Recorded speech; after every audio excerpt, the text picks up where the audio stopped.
The entire world runs on one unifying driving force, a power so strong we're incapable of escaping its grasp, no matter who we are or what we do. A mother holds her child tight in the face of danger because of it. A student tirelessly examines and acquires knowledge because of it.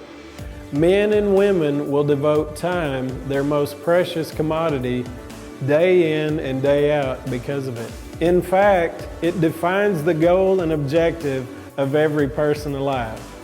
Motive. Whether you go to bed early so you can wake up rested or save a percentage of every check you make, you are bound by motive. Today, we live in a world where everything is at our disposal. Every new and innovative technology announced is designed with the purpose to give you whatever you want when you want it. Once designed to merely communicate, our phones will tell you where you are, what you want, and how to get it, with no more effort than the entering of your credit card number. Yet, with everything at our disposal, we seem to almost instinctively redirect every motive to one destination: ourselves. As we lay our heads to sleep every night, another day passes where life, purpose, and motivation extend no further than our own personal desires. Knowing how quickly we can boast in our own accomplishments, Paul begins chapter 13 of 1 Corinthians with a pretty extensive list of everything that pales in comparison to one vital gift. He says if you could speak every language that has ever existed, possess so much knowledge that you understood every textbook ever, and if you gave every penny and every possession to the poor, but you don't have love, it amounts to absolutely nothing. I once asked God, how do you save the world? He took me to John chapter 3. For God so loved the world that He gave His only begotten Son, that whosoever believeth in Him should not perish, but have everlasting life. For God sent not His Son into the world to condemn the world, but that the world through Him might be saved. Somehow today we've lost sight of the most important motivation of all. Why is it that we make decision after decision with only ourselves in mind? Is it possible that we're not motivated by love because we don't truly understand what it is or how to show it? Society has told us that to love someone, you must agree with whatever decisions they make. That if you disagree with someone, not only do you not like them, but you hate them. Paul continues in 1 Corinthians chapter 13 to describe exactly what this priceless commodity truly is. Love is patient and kind. Love is not jealous or boastful or proud or rude. It does not demand its own way. It is not irritable, and it keeps no record of being wronged. It does not rejoice about injustice, but rejoices whenever the truth wins out. Love never gives up, never loses faith, is always hopeful, and endures through every circumstance. When was the last time a waitress brought you your meal and it wasn't exactly how you ordered it? Were you patient and kind, or did you demand your own way?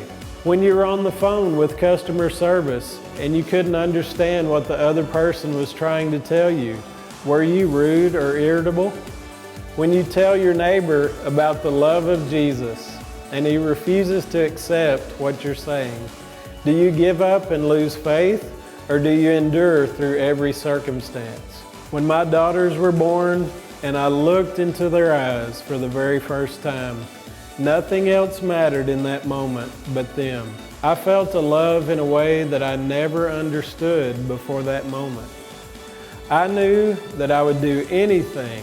I would sacrifice everything, fight to my very last breath to ensure that my daughters were safe and provided for. I cannot imagine the agonizing pain Father God felt, knowing He was sending His only Son to a death sentence for a planet full of people that would deny, hate, and murder Him. And for this unfathomable sacrifice, God asked for one thing in return: our belief. He did not ask us to live perfectly without sin. He didn't ask us to lock ourselves in a closet and pray 24 hours a day. He simply asked us to accept His free gift of love. When I became a father, my motives began to change.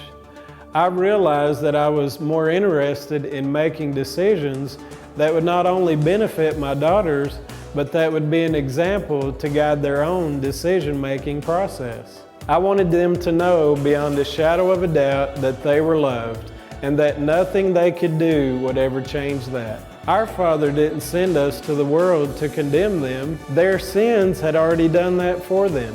He sent us to show them the light and the life of His love. Someone who has accepted the love of the Father already knows what pain, condemnation, and judgment feels like. They don't need to feel it from us. Of course they won't act like our Father. They don't know Him. But we must never give up.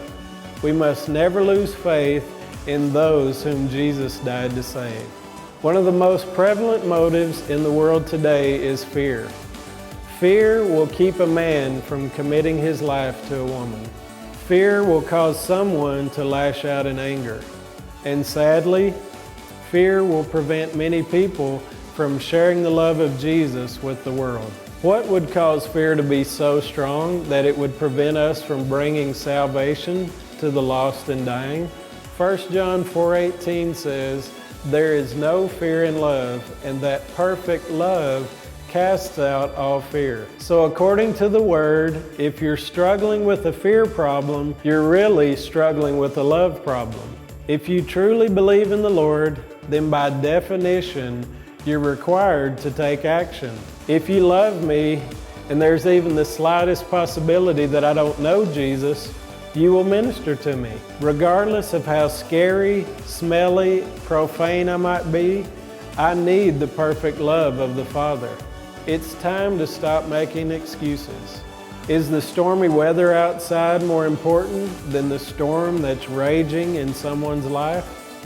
Is the profanity and objections coming out of someone's mouth more important than showing them the unconditional love? It is time to eliminate the selfish motives in our lives. It's time to go forth in patience and kindness. Time to eliminate jealousy and pride. Time to put aside rudeness and irritability. We must never give up. We must never lose faith. We must endure through every circumstance and truly let love be our only motivation.